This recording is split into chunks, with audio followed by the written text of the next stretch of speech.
Hypothalamus जो ग्रंथि है वो हमारे सिर में ब्रेन के पास होता है, एक मटर के दाने के समान, एक मटर के दाने समान एक भाग होता है, वहां पे हाइपोथैलेमस, पता है इसको ही बोलते हैं मास्टरों का मास्टर ग्रंथि, मास्टरों का मास्टर ग्रंथि। क्यों कहते हैं इसको? क्या कि हाइपोथैलेमस पिट्यूटरी ग्लैंड को बैलेंस करता है, पीयूष ग्रंथि को बैलेंस करता है।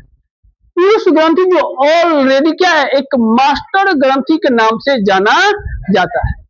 अब ध्यान दो, यही एक हार्मोन का स्राव करेगा, GnRH, इसको फुल फॉर्म होता है, इसको बोलेंगे गैनेडोट्रोपिन रिलीजिंग हार्मोन।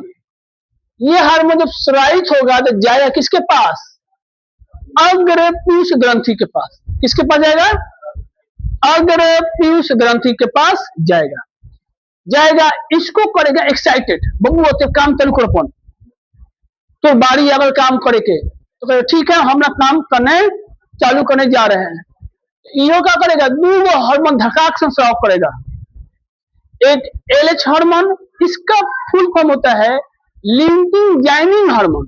कौन सा हार्मोन? Lutein जाइनिन hormone. दूसरा का हार्मोन होता है FSH, फॉलिकल स्टिमुलेटिंग हार्मोन।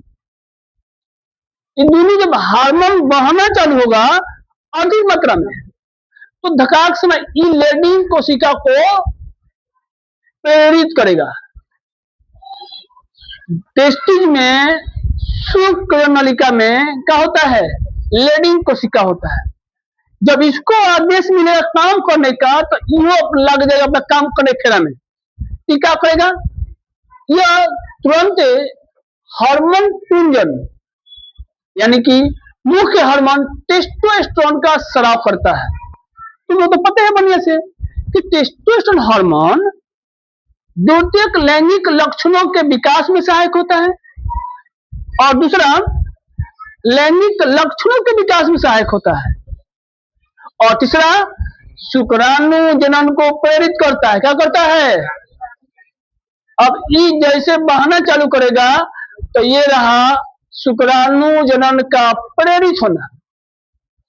अब यहां से हो जाएगा प्रक्रिया का चिन्ह, शुक्राणु का बनने की चालू कची शुक्राणु। अब शुक्राणु जब बनेगा तो यह पहले बनता है जर्म कोशिका से। किससे बनता है? तो हई जब काम होगा तब ये काम चालू होगा। तो इधर समझ में आ गया बढ़िया से? एक क्लियर इधर का पूरा टॉपिक बाबू छोटकी सब है ना, दिक्कत नहीं खिलाने ना बॉयज ग्रुप में।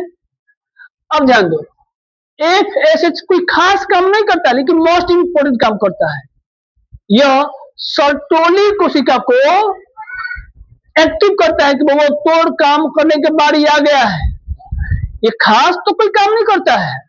अच्छा, सर्टोली कोशिका का खोज एनरिको सर्टोली ने किया था, उन्हीं के सम्मान में नाम रखा गया, उनके नाम पर। ये क्या करता है? कुछ नहीं करता है। ये कहता है कि भाई स्पर्म से हमारा पास हो तो कि हम वृद्धि कर देंगे, तुम मुसियान कर देंगे।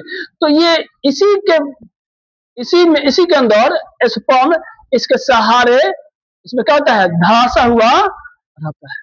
अब बताओ, क्या ये हार्मोन दिक्कत है यहाँ पे किसी को? कितना समझ में आ गया? अब बताओ, भाषा लिखवाएंगे कि डायग्राम से क्लियर हो गया? अबे दूंगा तो लो, हो या ना? क्लियर ना हो गया? तो ये बढ़िया टॉपिक में आपको कोई चीज रट्टा मारने की जरूरत नहीं है। हो गया?